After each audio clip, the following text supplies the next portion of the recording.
Arkadan götürüb atmadı nə? Ayda müdür, üzürlü saniye yadımdan çıxdı. Qabaqda bir yer var zibilli. Gedib atarıq orada, narahat olmayın. Sən nə pasiyak adam çıxdın hə? Davay at görmə bunu. Bayıqdan deyirəm bu nə də burnuma iyi vurur. Özüm benim təmiz gic oldum. Hətta tez ol, tez sür görmə. Bu. Baş üstə müdür, baş üstə. Üzürlü sayın müdür. Dey burada zibil qabı var. Buradan atarım tez baza. Tez saxlayım burada. Ver bu adamı atsın hə. Ver bu adamı. Görün bura kələ. Görün bura yaxınlaş. Qardaş nə zibilə düşdü yəni. Bu gələn gödən məni çağırır. Bu zibil qabın yanında durmuşam elə bilirlər mən dilənsiz adamım. Bu nədir? Bu nə tər şeydir? Mən nə qarım mən harda qalım qardaş? Kişi, mənə bax görüm arxada zibil var onu götür at görmə. Dayı, mən zibil atan deyiləm axı sənin üçün. Qurban sənə durmuşam burada da yolun qırağında. Gələn gedən mənə niyə deyir ki zibillər at? Qardaş demirəm götür zibillər at. Mən sözümdən çıxırsan sən.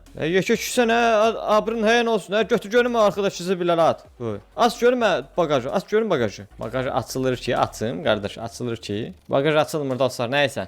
Bu zibilləri götür görüm burdan ha. Tez ol görmə. Get işirəm işə. Ay kişi, get işinlə məşğul